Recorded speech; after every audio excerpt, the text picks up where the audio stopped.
Here in the United States, countless publications provoke offense. Like me, the majority of Americans are Christian, and yet we do not ban blasphemy against our most sacred beliefs. As President of our country and Commander-in-Chief of our military, I accept that people are going to call me awful things every day, and I will always defend their right to do so. It is time to leave the call of violence and the politics of division behind. On so many issues, we face a choice between the promise of the future or the prisons of the past. And we cannot afford to get it wrong. We must seize this moment. And America stands ready to work with all who are willing to embrace a better future. Thank you so much. It is truly a great honor and pleasure to be here. I have to say that there's a particular sense of blessing that seems to rest on this brimming room today, and I'm sure that that's due in part to the wonderful spirit of goodwill, the warm hearts, and the sense of optimism and love of the participants. But Your Holiness, it is undoubtedly a reflection of the blessing that you bring to this capital, and so we are so honored and so grateful to have you here. Speaking for all my Yusuf colleagues, and I want to recognize my very distinguished colleague, Aziza Al-Hibri, who serves with me on Yusuf, I am delighted to join members of Congress, His Holiness, and our gracious Ahmadiyya hosts here in our nation's capital. Soon you will hear His Holiness speak about his vision of peace and freedom among peoples and nations. This has been the Ahmadiyya message since its founding in 1889, well over a century ago.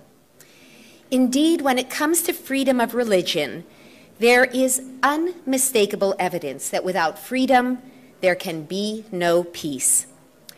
Nations which fail to protect the right to religious freedom fail to achieve peace within their own borders. All too often, they experience hatred and strife, violence and instability. In many of these countries, people have almost no idea what it's like to feel safe, secure, and truly free to live out their beliefs in peace as their conscience leads. Today, nearly 70% of the world's people live in such nations. This includes millions of members of the Ahmadiyya community. Since 1974, Pakistan's constitution has labeled all Ahmadiyya non-Muslims. For more than a quarter century, Pakistan's government has barred the community from calling its own worship centers mosques, from publicly uttering the traditional Islamic greeting, or quoting from the Quran, and from displaying Islam's basic affirmation. Throughout Pakistan, Ahmadiyya are prohibited from sharing their faith with others, or publishing or disseminating their own material. They are restricted from building houses of worship and holding public gatherings. And since they must register as non-Muslims to vote, Ahmadiyya, who insist they are Muslims, as they surely are effectively disenfranchised. Coupled with Pakistan's blasphemy laws, which affect every faith community, these laws have helped foster a climate of violence against Ahmadiyya members. The terrible attack on Lahore mosques in May of 2010 was but one example. But sadly, Pakistan isn't the only country which violates the freedom of religion for Ahmadiyya. In Indonesia, since June of 2008, the government has seriously limited Ahmadiyya activity to private worship and prohibited members from telling others about their faith. Since that time, at least 50 Ahmadiyya mosques have been vandalized and 36 mosques and meeting places shut down.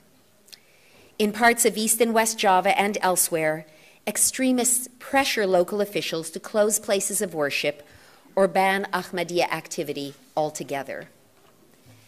In Saudi Arabia, Ahmadiyya members have been deported for their beliefs.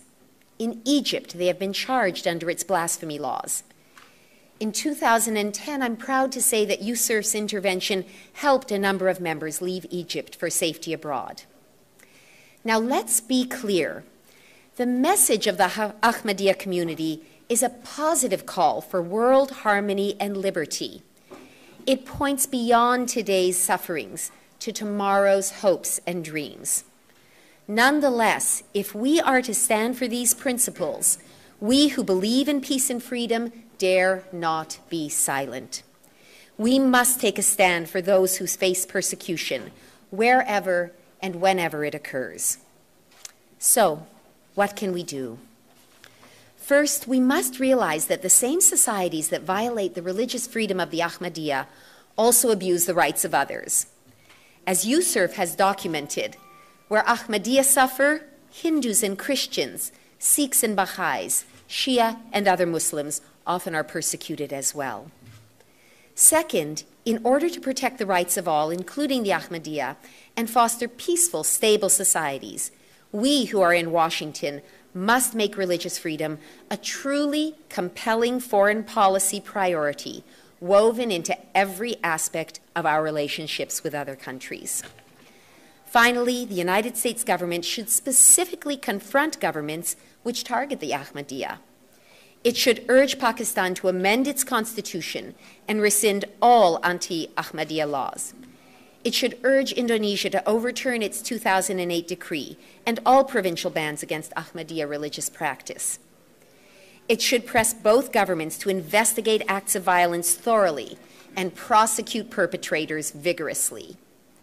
And until Pakistan proves itself to be serious about reform, Yusuf believes that it does qualify as a country of particular concern.